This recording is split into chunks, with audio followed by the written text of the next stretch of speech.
Hello नमस्कार सभी साथियों का स्वागत। तो रीजनिंग में आज का अपना टॉपिक रहेगा वो है एनालॉजी या जिसे हिंदी में बोलते हैं समरूपता।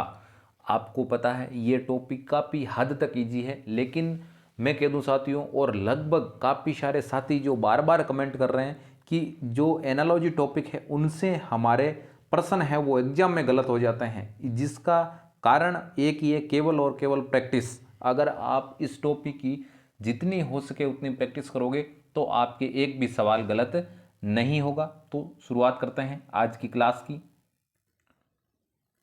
सबसे पहला आज का सवाल है तैराक स्विमिंग पूल।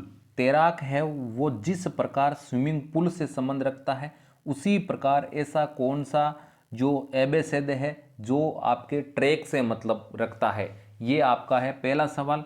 अगर आपको किसी को भी अगर इसका आंसर सही पता है कि इसमें धावक आएगा या फिल्म निर्माता आएगा या जिम्नास्ट आएगा या अंतरिक्ष यात्री आएगा, तो बिल्कुल कमेंट बॉक्स में कमेंट कर दीजिए ताकि आपको खुद को पता चले कि मेरे कितने सही सवाल हैं। तो बता रहा हूं साथियों सवाल। तो आपको पता है तैराक कहाँ तैरता है, सभी को पता है जो तैराक होता है वो किस में तैरता है भाई, स्विमिंग पूल में तैरता है। तैराक कहाँ तैरता है, स्विमिंग पूल में तैरता है। उसी प्रकार से जो धावक होता है, जो धावक होता है वो कहाँ दौड़ता है, ट्रैक पर। कहाँ दौड़ता है भाई, ट्रैक पर दौड़ता है। तो आपके इस सवाल का जो ए ऑप्शन है वो क्या हो जाएगा, सही हो जाएगा। यानी जो तैराक है वो स्विमिंग पूल में तैरता है, उसी प्रकार से जो आपके धावक होता है वो किस में दौड़ता है, ट्रैक पर दौड़ता है। तो आपका ए ऑप्शन सही हो जाएगा। आते हैं अगले सवाल पे। ये अगला सवाल आपका, जो संबंध रोटी का गेहूं से है, यानी आपके रोटी का संबंध गेहूं से है वही संबंध ईंट का है।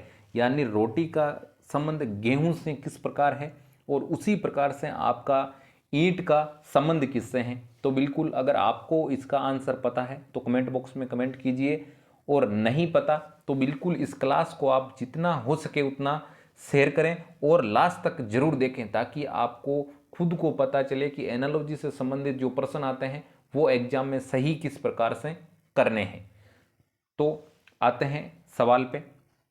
रोटी का गेहूं से है संबंध, उसी प्रकार से जो आपके ईंट का संबंध किससे है। तो कहने का मतलब है जो रोटी है वो किसकी बनती है भाई, गेहूं की बनती है। यानी रोटी है वो गेहूं की बनती है। तो अपने को पूछ रहा है ईंट किससे बनती है, तो ईंट किससे बनेगी भाई, मिट्टी से। ईंट किससे बनेगी भाई, मिट्टी से। ने की ईंट आग से बनती है, ने की ईंट भवन से बनती है, ने की ईंट आपके पत्थर से बनती है। ईंट आपकी किससे बनती है, मिट्टी से। तो इसका सही आंसर हो जाएगा बी ऑप्शन।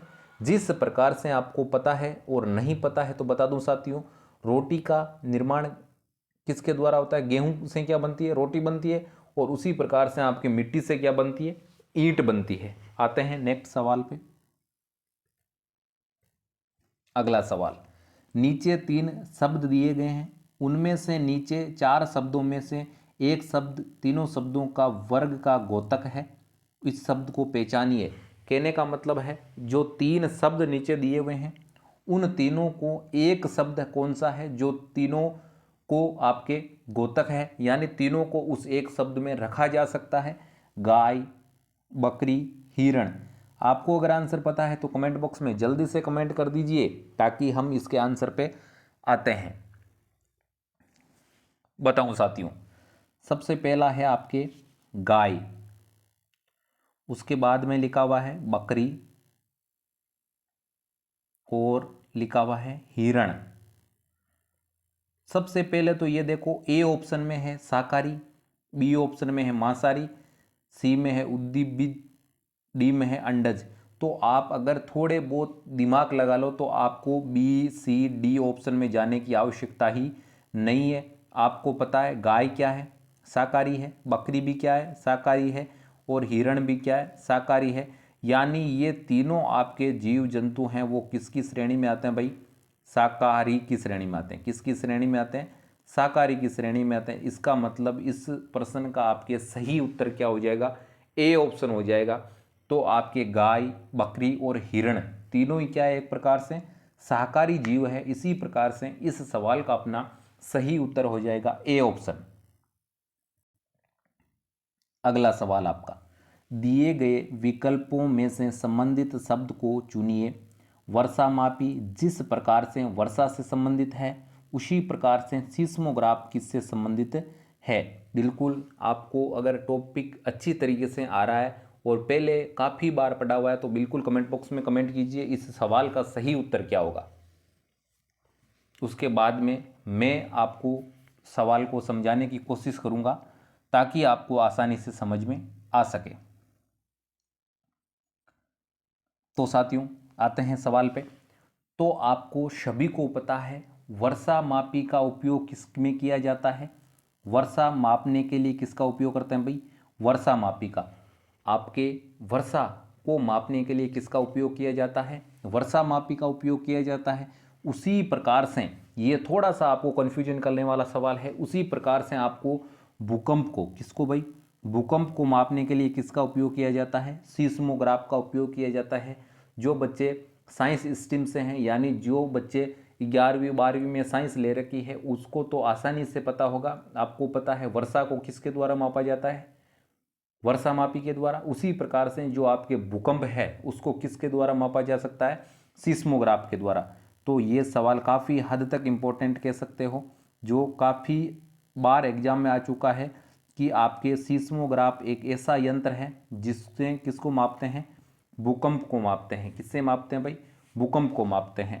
ये बिल्कुल समझ में आपके आ चुका होगा। तो चलते हैं नेक्स्ट सवाल पे। अगला सवाल आपका, दिए गए विकल्पों में से संबंधित शब्द चिन्हित कीजिए। शेर, मांद, खरगोश। आपके जिस प्रकार से शेर का संबंध आपके मांद से है उसी प्रकार से खरगोश का संबंध किससे है। तो साथियों, बिल्कुल आपको अगर ये आ रहे हैं सवाल तो बिल्कुल कमेंट बॉक्स में कमेंट कीजिए ताकि मैं आपको जब आंसर करवाऊँ तो आपको किसी भी प्रकार की दिक्कत नहीं हो। तो साथियों बता दूं, अगर इस सवाल को अगर आपको अच्छी तरीके से ये आपको टॉपिक सीखने हैं और इसी प्रकार से मैं बता दूं साथियों, इस वीडियो को जितना हो सके उतना अपने साथियों के साथ शेयर जरूर करें और इस चैनल के साथ आप रेगुलर जुड़ जाइए ताकि कोई भी किसी भी प्रकार का रीजनिंग और मैथ से संबंधित आपकी वीडियो डाला जाता है उसका नोटिफिकेशन आप तक सबसे पहले पहुँचे। तो आते हैं सवाल पे। तो आपके जिस प्रकार शेर मांद से संबंधित है, यानी जिस प्रकार शेर का संबंध मांद से है उसी प्रकार से आपके खरगोश का संबंध किससे है भाई, खरगोश का संबंध उसी प्रकार से किससे है, बिल से है। किससे है भाई, बिल से है। जिस प्रकार से शेर का संबंध मांद से है और उसी प्रकार से आपके खरगोश का संबंध किससे है भाई, बिल से हैं। किससे हैं, बिल से हैं। तो आज के लिए इतना ही, दीजिए इजाज़त। आज के जो सवाल थे एनालॉजी से संबंधित उनसे हम विस्तार से चर्चा कर चुके हैं और उसी प्रकार से नेक्स्ट जब भी अगला दिन अगला टॉपिक होगा बिल्कुल डिटेल से बताऊंगा।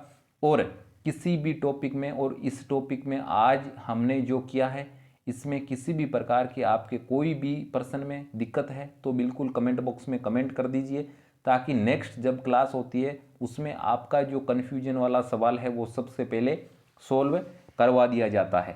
तो इजाज़त दीजिए, धन्यवाद। मिलते हैं नेक्स्ट वीडियो में।